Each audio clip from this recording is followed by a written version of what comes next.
तांडव ब्रह्मर्षि गोत्रोद्भवस्य रामब्रह्मं नामधेयस्य मल्लीश्वरी नाम्नीं यजमानस्य कुमारस्य अनन्तनागराज नामधेयस्य स्रवन्ती नाम्नीं विराट सूर्य नामधेयस्य सह कुटुम्बानां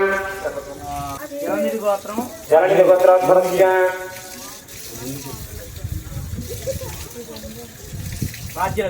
राज्यलक्ष्मी नाम्नीं यजमानस्य सह कुटुम्बानां वनजलगोत्रोद्भवस्य वेङ्कटरमणा नामधेयस्य ब्रह्मपत्नी सुकन्या नाम्नीं सह कुटुम्बानां वनजलगोत्रोद्भवस्य वेङ्कटरत्नं नामधेयस्य ब्रह्मपत्नी सारिका दीप्ति नाम्नीं कुमारस्य कोमलसायि नामधेयस्य सह कुटुम्बानाम् अतः वेङ्कटकुलगोत्रोद्भवस्य रामकुमार नामधेयस्य सह कुटुम्बानां रञ्जनकुलगोत्रोद्भवस्य विजयकृष्ण नामधेयस्य यजमानस्य सह कुटुम्बानां रघुकुलगोत्रोद्भवस्य अतः मधुसूदनराव नामधेयस्य धर्मपत्नी वेङ्कटकुमारी नाम्नीं यजमानस्य सह कुटुम्बानाम् अस्मिन् मान्दरु गोत्रनाम చెప్పుకున్నారా శేషనందల గోత్రోద్భవस्य నాగరాణి నామ్नीं కృష్ణకిషోర్ నామధేయस्य श्री सत्यश्रावणी नाम्नीं नित्यश्री नाम्नीं हिमांशु प्रसाद नामधेयस्य सह कुटुम्बानाम् अस्मिन् गोत्रोद्भवस्य नामधेयस्य धर्मपत्नी समेतस्य सह कुटुम्बानाम् यजमानस्य पाण्डव ब्रह्मर्षि गोत्रोद्भवस्य सुकर्ण ब्रह्मर्षि गोत्रोद्भवस्य साई संदीप नामधेयस्य धर्मपत्नी अश्विनी नाम्नीं कुमार्याः सह कुटुम्बानाम् यजमानस्य दास्यरस गोत्रोद्भवस्य पद्मावती नाम्नीं कुमारस्य शिवरामकृष्ण नामधेयस्य धर्मपत्नी शिवलक्ष्मी नाम्नीं कुमार्याः सह कुटुम्बानाम् अस्मिन् पल्लवट्लग्रामं नामधेयस्य सर्वे जनानां भक्तजनानां क्षेमस्थैर्यधैर्यविजय अभय आयुरारोग्य ऐश्वर्याभिवृद्धिसिद्ध्यर्थं భక్తులందరూ కూడా నమస్కారం చేసుకుని చెప్పండి మమ అస్మాకం సహ కుటుంబానాం క్షేమ స్థైర్య విజయ అభయ ఆయు ఆరోగ్య ఐశ్వర్య అభివృద్ధ్యర్థం ధర్మార్థ కామమోక్ష చతుర్విధ ఫల పురుషార్థ सिद्ध्यर्थं मम इष्टकाम्यार्थ सिद्ध्यर्थं मम ग्राम संरक्षण सिद्ध्यर्थं मम लोक संरक्षण सिद्ध्यर्थं मम ग्रामाभिवृद्धि सिद्ध्यर्थं मम पुत्रपौत्राभि समस्त विद्या उद्योग आरोग्यत बुद्धिकुशल्यत सिद्ध्यर्थं मम गृहे समस्त अखंड लक्ष्मी स्थिरनिवास योग्यता सिद्ध्यर्थं समस्त पीड़ा परिहारार्थं पशुपंडादि अभिवृद्धि सिद्ध्यर्थं मम श्री दुर्गामल्लेश्वर सहित लक्ष्मीनारायण स्वामी संपूर्ण अनुग्रह सिद्ध्यर्थं कार्तीक मास महापर्वदिन सायंकाल समये श्री दीपलक्ष्मी अनुग्रह सिद्ध्यर्थं कोटि दीपोत्सव कार्यक्रमानि तदंग महागणाधिपति अनुग्रह सिद्ध्यर्थं गणपति ध्यानं करिष्ये భక్తులందరూ కూడా మనసులో మన గ్రామాన్ని మన లోకాన్ని అలాగే మన కుటుంబాలన్నింటినీ కూడా ఎల్లప్పుడూ కూడా కాపాడమని ఆ యొక్క దుర్గామల్లేశ్వర స్వామి వారిని లక్ష్మీనారాయణ స్వామి వారిని మనసారా వేడుకుంటూ ఈరోజు కార్తీక మాస మహాపర్వదినాన్ని పురస్కరించుకుని కోటి దీపోత్సవ కార్యక్రమాన్ని ప్రారంభించుకుంటున్నాం. नमस्ते रुद्रूपेभ्यः अग्निर्नःपादिपुष्टिकाः नक्षत्रं देवमिन्द्रिकम् इदमासां विलक्षणम् अविरासं यशोधना यस्य भाण्डे रत्नयो यस्य केतवः यस्येमा विश्वाभवनानि सर्वाः देवो भोलाशङ्कर महाराज की देवो भोलाशङ्कर महाराज की देवो भोलाशङ्कर महाराज की देवलवाड़ा वेंकटरमण गोविंद हर हर नमः पार्वती पतये हर हर हर महादेव हर.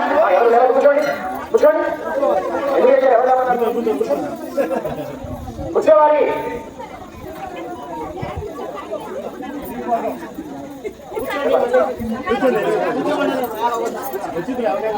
మా దయచేసి భక్తులు మాట వింటే అందరూ కూడా సహనంగా ఉంటే అందరూ తల వచ్చి వెతికి వెలిగించుకోవచ్చు.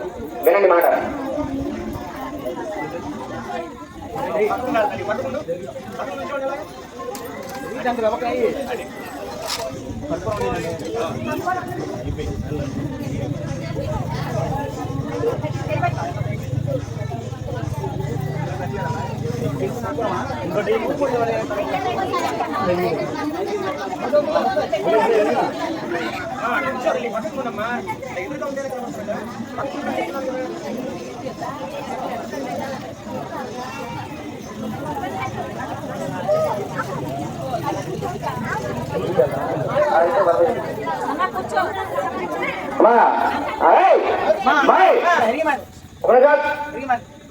అందరూ చేత పైకెత్తండి.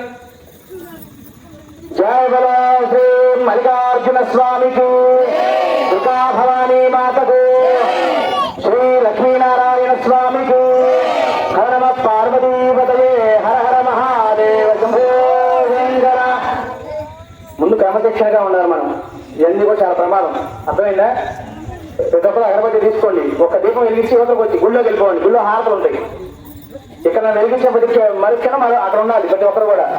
చెప్పండి అందరూ వేరే మాట్లాడుతూ హర హర శంకర జయ జయ శంకర, హర హర శంకర, హర హర శంకర, హర హర శంకర, జయ జయ శంకర, హర హర శంకర, జయ జయ శంకర, హర హర శంకర, జయ జయ శంకర. ఓం నమ శివాయ, ఓం నమ శివాయ, ఓం నమ శివాయ. గుళ్ళవా గుళ్ళవా అగరబత్తి తీసిన గుళ్ళవా అవన్ రెండు పక్కల నుంచి లక్ష్మీనారాయణ స్వామి దగ్గర దుర్గా మళ్ళీ దుర్గా దగ్గర నుంచోండి. ఓం నమ శివాయ, ఓం నమ శివాయ, ఓం నమ శివాయ. అందుకే గజం దూరంలో 100 మంది ఊరుకునే కాదు. ఓం నమ శివాయ, ఓం నమ శివాయ, ఓం నమ శివాయ, ఓం నమ శివాయ, ఓం నమ శివాయ, ఓం నమ శివాయ.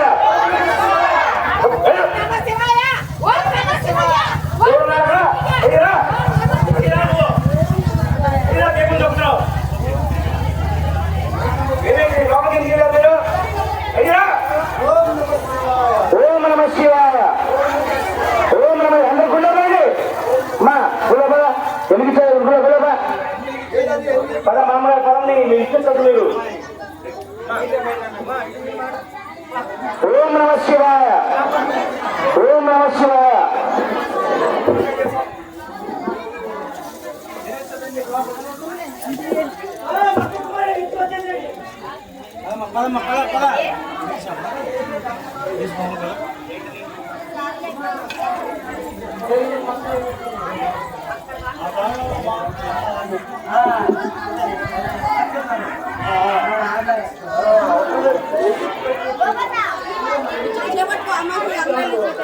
ఓం నమ శివాయ, ఓం నమ శివాయ.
ఏంటిది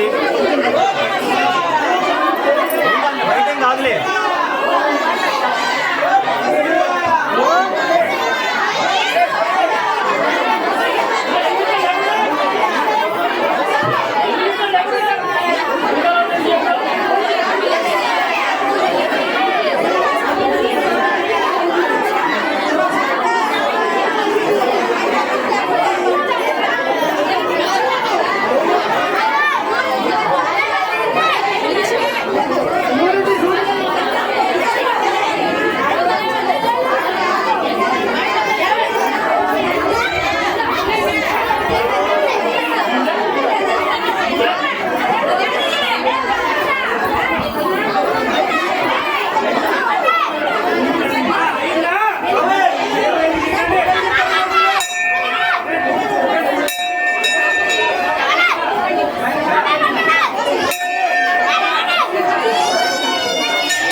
విఘ్నాలు కనకుండా గణపతికి చేయాలి. బంగారు గణపతికి చేయొచ్చుగా, వెండి గణపతికి చేయొచ్చుగా, పసుపు గణపతికి ఎందుకు చేయాలి అమ్మా? వంశీ అస్సలే సరే వినాలి వినాలి వినాలి అమ్మాయి మాట్లాడకండి. పసుపుతో చేసిన గణపతికి ఎందుకు చేస్తామంటే, ఒకానొక సమయంలో త్రిపురాసుడు అనే రాక్షసుడు బ్రహ్మదేవుని గురించి ఘోర తపస్సు చేసి ఒక వరాన్ని పొందాడు. ఏం వరం పొందాడయా అంటే, అతను మరణం లేకుండా వరం కోరుకున్నట్ట. బ్రహ్మదేవుడు రాగానే, బాబు ఈ భూమి మీద పుట్టిన ప్రతి ఒక్కరు కూడా చావవలసిందే, గతించవలసిందే, కాబట్టి అలాంటి వరాలు ఇవ్వడం కుదరదన్నాడు బ్రహ్మదేవుడు. మరి ఇంకేదన్నా కోరుకోమంటే అప్పుడు అన్నాడు ఆ త్రిపురాసుడు, నేను నా యొక్క శరీరం 3గా మారాలి. మా ముగ్గురు శరీరాలు ఏకపక్షంలో ఉన్నప్పుడు బాణం కొడితే మాత్రమే నా చావు ఉండాలి, లేకపోతే నాకు చావు లేకుండా వెళ్ళమన్నాడు. సరే రీజనబుల్ గానే ఉంది కదా అని చెప్పని మన రాజకీయ నాయకులు చిన్న హామీ ఇచ్చేశాడు ఆ బ్రహ్మదేవుడు. మరి ఆ త్రిపురాసుడు వరం తీసుకున్న దగ్గర నుంచి కూడా అకృత్యాలు ఎక్కువైపోతూ ఉన్నాయి. ఎక్కువైపోతూ ఉంటే ఋషులు మునులు అందరూ కూడా, దేవతలందరూ కూడా ఆ పరమేశ్వరుడి దగ్గరికి వెళ్ళారు. పరమేశ్వరుడి దగ్గరికి వెళ్తే పరమేశ్వరుడు యొక్క వాహనం ఏంటండి? నంది. నంది అంటే ఎత్తు. ఎత్తేనా? ఆవు కాదు. నందీశ్వరుడు అంటే ఎత్తే. ఎత్తుని మనం ఏమంటాం? పశువులు అంటామా? ఎత్తుని పశువులు అంటాంగా. మరి ఆ యొక్క నందీశ్వరుని వాహనంగా చేసుకొని సంహారానికి వెళ్ళాడు. ఆ రాక్షసుని చంపడానికి వెళ్ళాడు. మరి ఆ సంహారానికి వెళ్ళినటువంటి పరమేశ్వరుడు ఎలా త్రిశూలం వదులుదామన్నా కూడా ముగ్గురు ఎక్కడెక్కడికో దాక్కుంటున్నారట. ముగ్గురు వెళ్ళి ఒక 3 పర్వతాల కింద దాక్కున్నారట. ముగ్గురు 3గా విడిపోయి 3 పర్వతాల కింద దాక్కున్నారట త్రిపురాసుడు అనే రాక్షసుడు. అప్పుడు నందీశ్వరుని ఆ 3 కొమ్ములతో 3 పర్వతాలను ఎత్తమన్నాడు పరమేశ్వరుడు. నందీశ్వరుడికి ఎన్ని ఉంటాయి కొమ్ములు? 2గా. మరి ఎందుకు చెప్పాడు? శివుడు మర్చిపోయాడంటారా? తీక్ష్ణ శృంగం, విరూపాక్షం, వేదవాదం, మహోన్నతం. నందీశ్వరుడి యొక్క ధానంలో ఉంది తీక్ష్ణ శృంగం. 3 శృంగాలు ఉండేవి ఒకప్పుడు. 3 కొమ్ములు ఉండేయట నందీశ్వరుడికి. ఆ 3 కొమ్ములతో 3 పర్వతాలను ఎత్తాడు. ఆ త్రిపురాసుడిని చంపేశాడు ఆ యొక్క పరమేశ్వరుడు. కానీ ఆ యుద్ధంలో నందీశ్వరుడు యొక్క 3వ కొమ్ము విరిగి కింద పడిపోయిందట, మధ్యలో కొమ్ము. అప్పుడు నందీశ్వరుడు వరణించాడు పరమేశ్వరుడు, నీ యొక్క కొమ్ము ఇక్కడ విరిగిపోయింది కాబట్టి నీ కొమ్ముకి మొట్టమొదటి పూజ చేయాలి ఎవరైనా సరే అని చెప్పి వరణించాడు. మరి తర్వాత వినాయక చవితి రోజు మనం అందరం వింటూ ఉన్నాం, కథ చెప్తూ ఉంటారు ప్రతి పంతులు గారి పందేళ్ళలో. నా అమ్మవారు స్నానానికి వెళ్తూ ఇక నలుగుపిండితో పాలన చేసి విఘ్నేశ్వరుని చేసింది. విఘ్నేశ్వరుడికి విఘ్నాధిపత్యం ఇచ్చాము, వినాయకుడికి ప్రథమ పూజ జరగాలని చెప్పి వారు మనకు అంత కథ విన్నాం. మరి ఈ గణపతికి ఈ కొమ్ముకి ఒకే సమయంలో ఎలా చేయాలి పూజ అని చెప్పి భక్తులకు సందిగ్ధంలో ఉండగా ఆ పరమేశ్వరుడు మళ్ళా వర్ణించాడు. ఆ పశువు యొక్క కొమ్ము విరిగిపోయింది కాబట్టి అది పసుపు కొమ్ముగా మారిందట. పసుపు యొక్క కొమ్ము పసుపు కొమ్ముగా మారిందట. కాబట్టి ఆ పసుపు కొమ్ము నుంచి వచ్చే పసుపుతో మొట్టమొదటిసారిగా వినాయకుడిని చేసి మనం పూజ చేస్తాం. అర్థమైందమ్మా? అందుకని పసుపు గణపతికి పూజ చేయాలి, అంతేగాని శుభప్రదమనో ఇంకోటనే కాదు. కాబట్టి అందరూ కూడా నమస్కారం తీసుకోండి. హర నమ పార్వతీపతయే, హర హర మహాదేవ, శంభో శంకర. ఇప్పుడు పరమేశ్వరుడికి హారతలు వస్తూ ఉన్నారు. చక్కగా అందరూ కూడా వీక్షించండి, అల్లరి చేయకండి చిన్నపిల్లల్లాగా.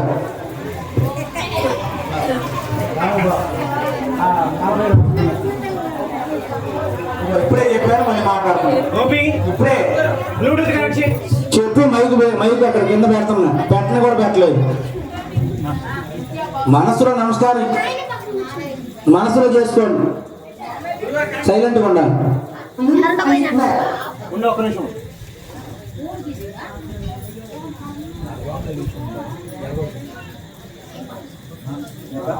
తీసుకొని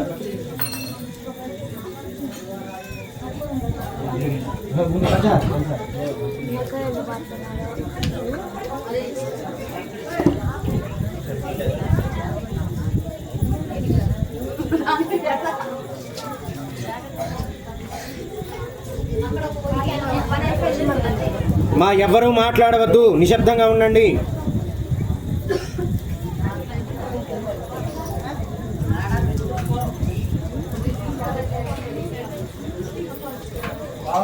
వస్తున్నా.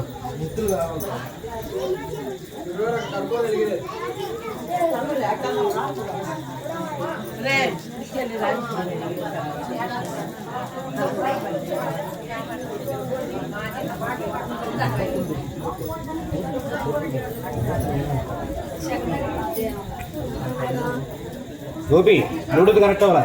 సౌండ్ పెట్టు.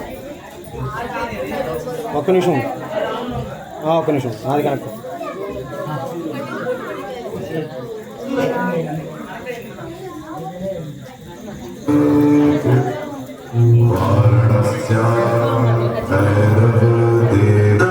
శేఖరం